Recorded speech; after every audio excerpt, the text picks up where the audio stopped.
Just a reminder of some of the views from up on the top. Okay, we're back this morning at Ponte Piadade. Hopefully the weather will hold off. It's forecast a little bit of rain. We're going to see if we can get a bit of a boat trip.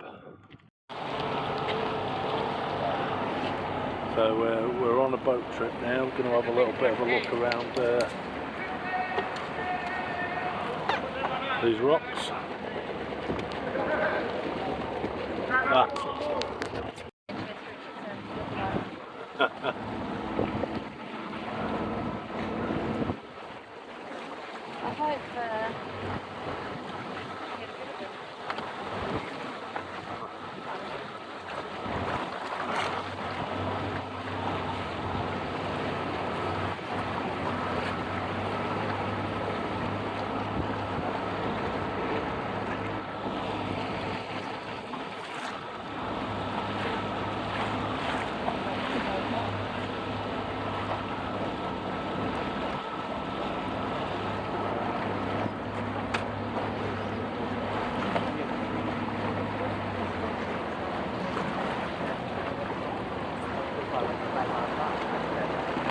Hello, look at the top. In the middle is a small chimney. Look at the top. Yeah. Wow.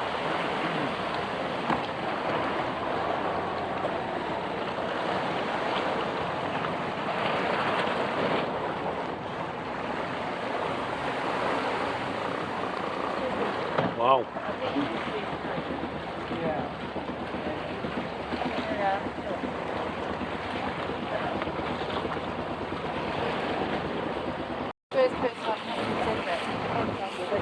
Well, I don't support either of those two teams. I support Sheffield Wednesday. Okay. I'm a Sheffield born lad. So that's a local. Yeah, they're not as big as, let's say, the Manchester teams seem to win. They've got big money there, haven't they? Yeah. Oh, sorry. That's okay, look. Hello. Hello. Look at the color of the water. Yeah. What? Wow.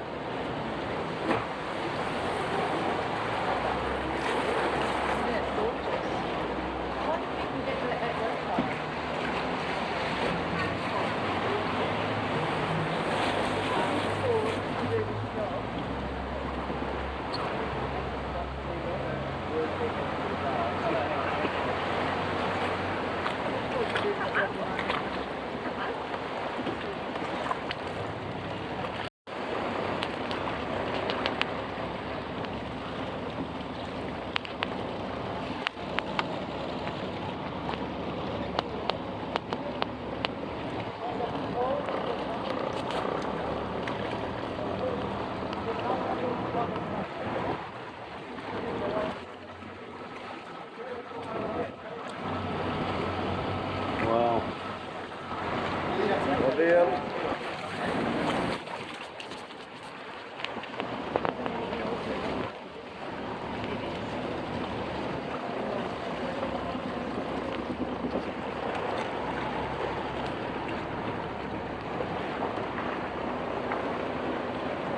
The sun comes up.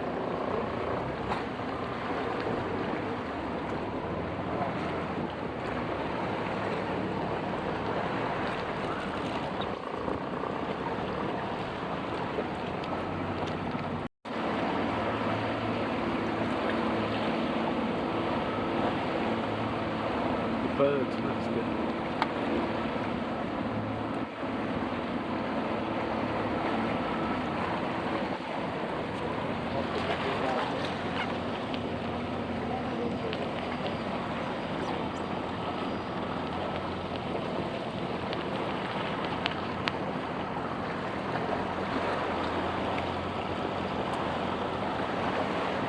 There's different colours on the rocks. Yeah.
can't go in there.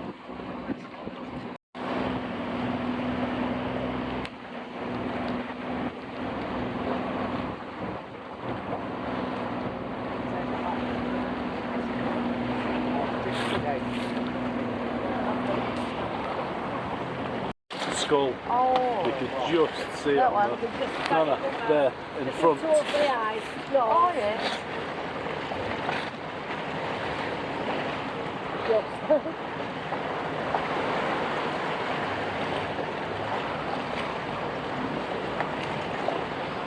There's a skull. You can see it.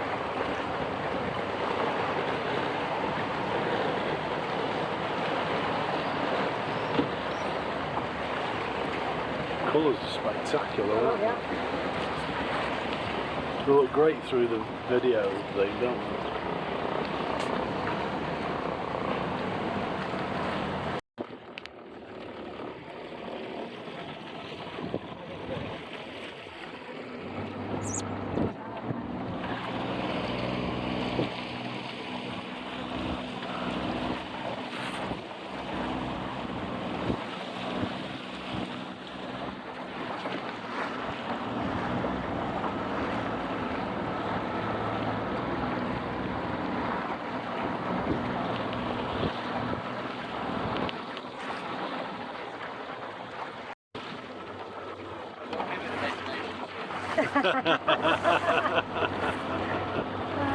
Monster face.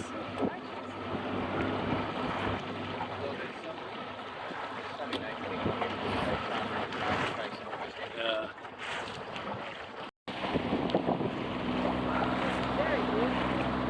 It is.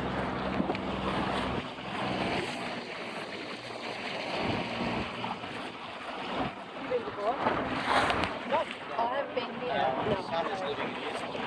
Oh.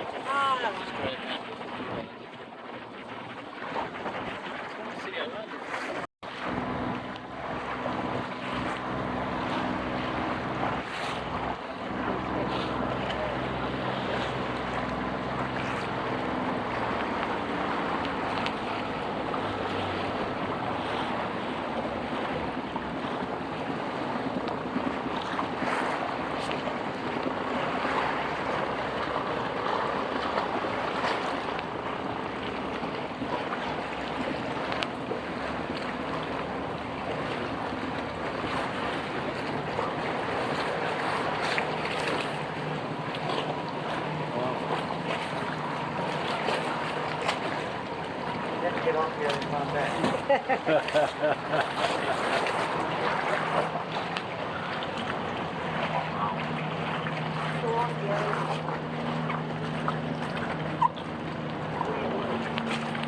Yeah.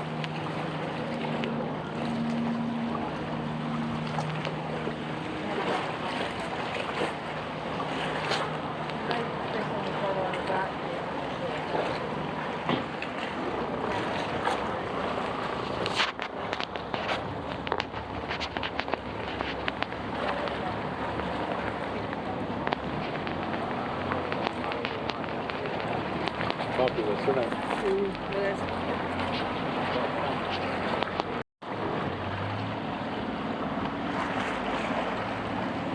Wow.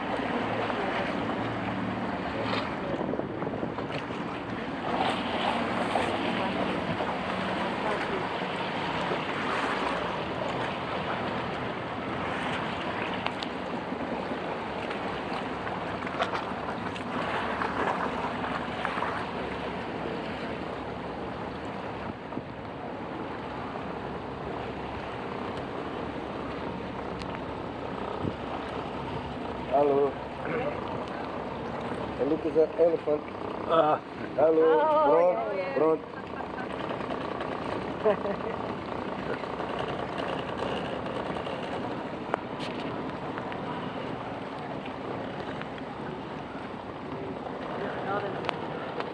Not garden. Yeah. You know.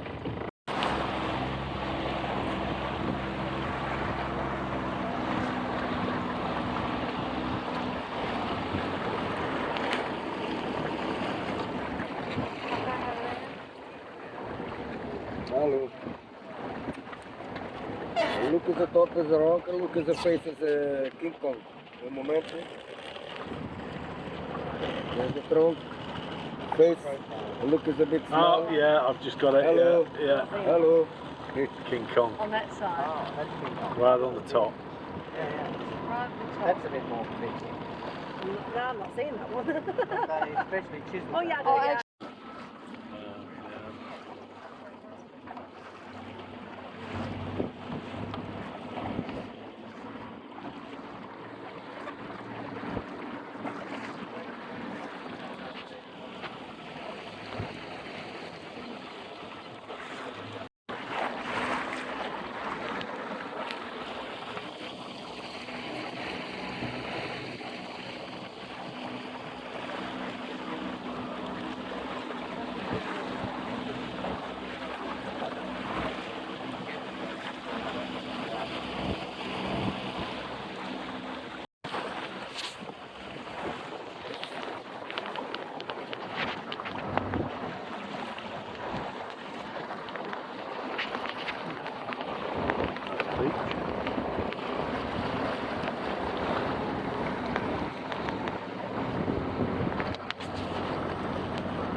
Okay, the name is a Love Cave.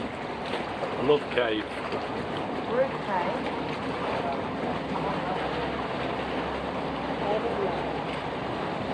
Wow, look at the colours.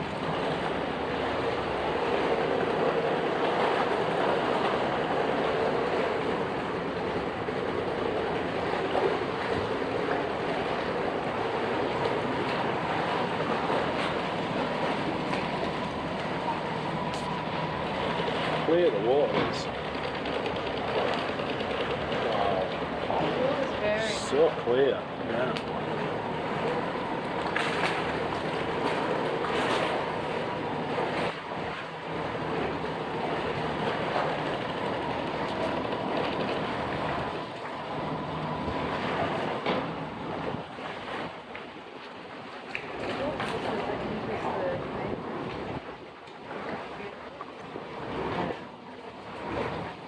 Fantastic.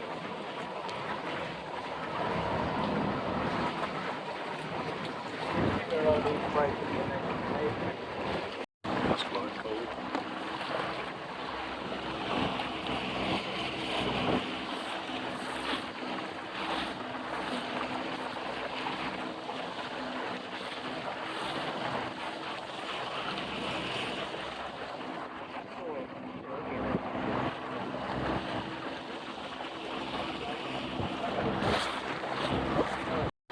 Yeah. No se ve nada.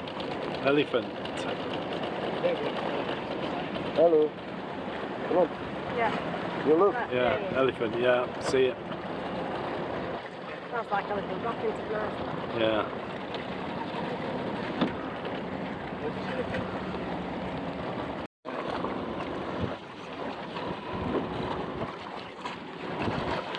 Probably best done with It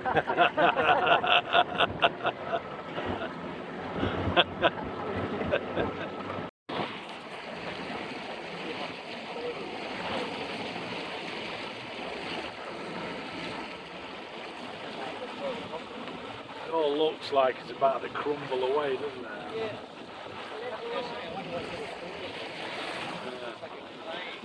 Yeah.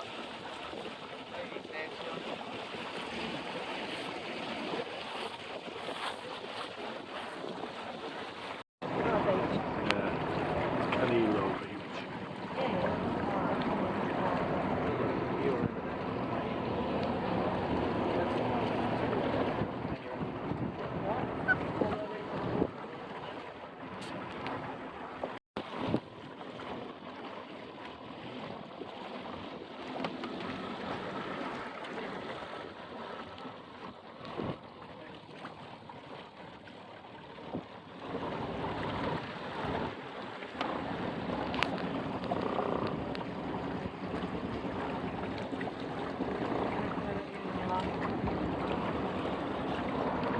It's like one of them trolls, Christine. Troll. Oh yeah, it's a It's troll. General de Gaulle. General de Gaulle. It's a troll. Oh, here. Yeah. General de Gaulle. If I could live there, I would. Really?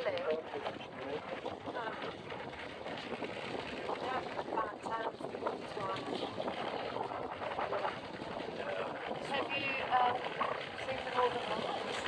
Yeah.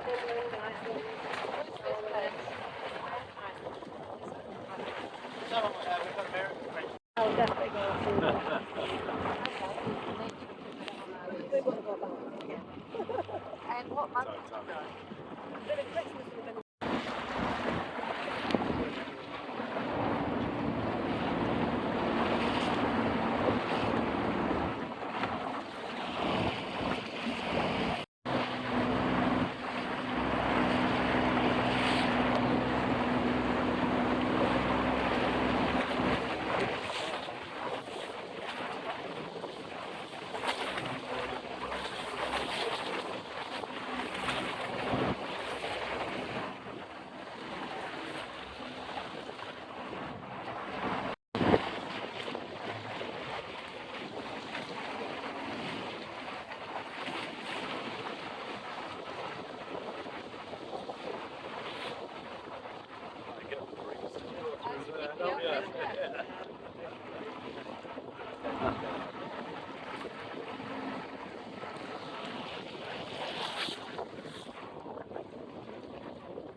The Man Who Never Was.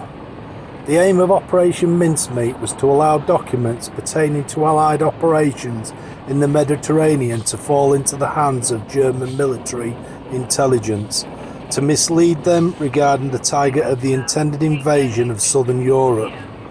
In order to convince the Germans of the veracity of the documents, it was decided they would be on the body of a Marine officer, which would also carry documents and personal items attesting to his identity.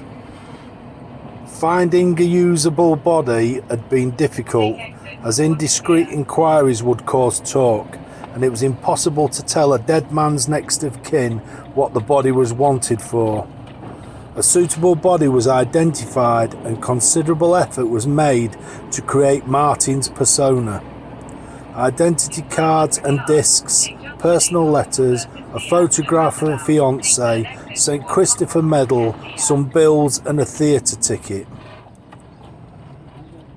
On the 30th of April 1943, Lieutenant Norman Jewell, captain of the submarine HMS Seraph, read the 39th Psalm, and Martin's body was gently pushed into the sea, where the tide, aided by the push of the submarine's propellers, will bring it ashore off Huelva on the Spanish Atlantic coast.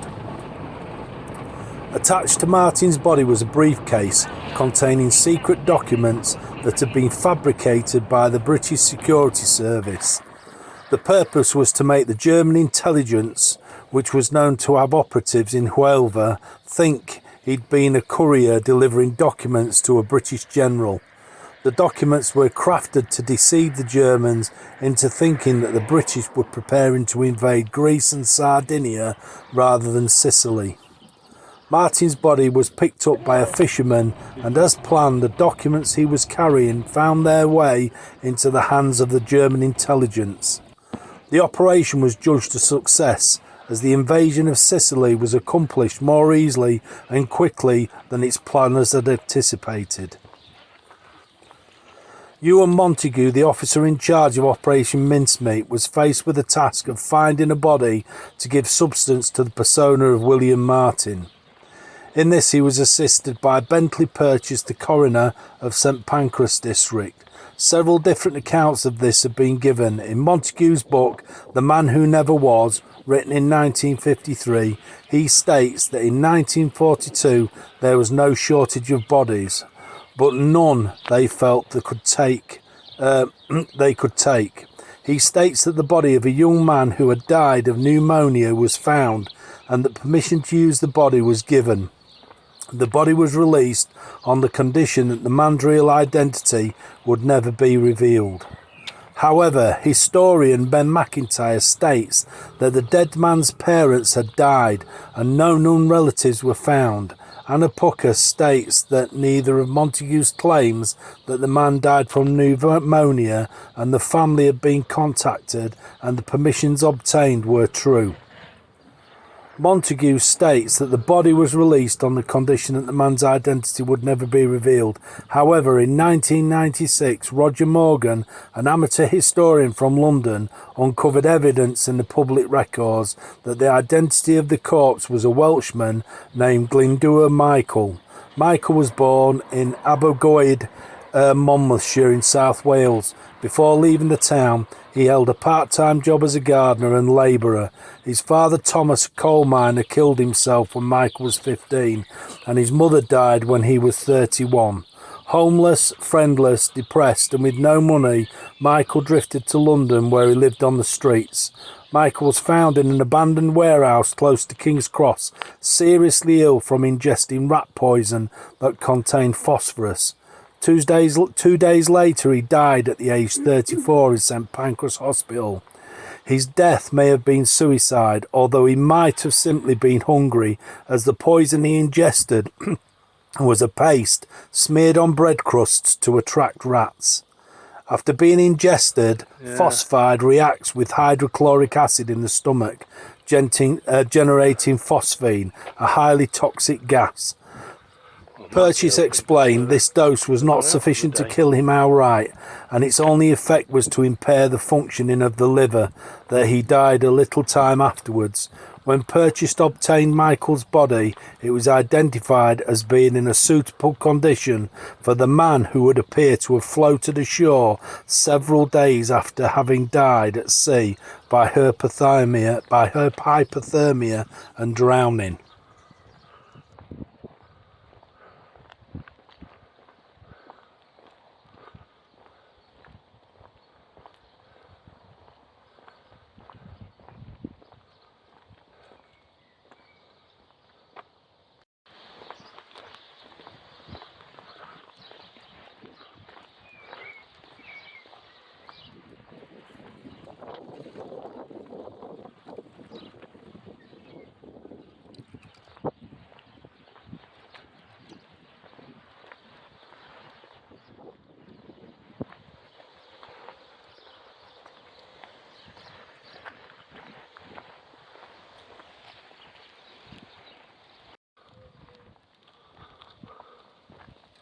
I don't like doing specific graves. I think it's a bit disrespectful, isn't it?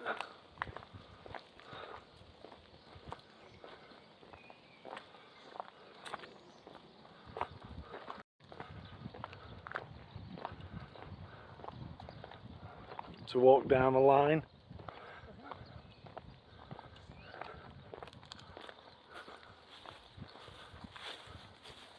It's just so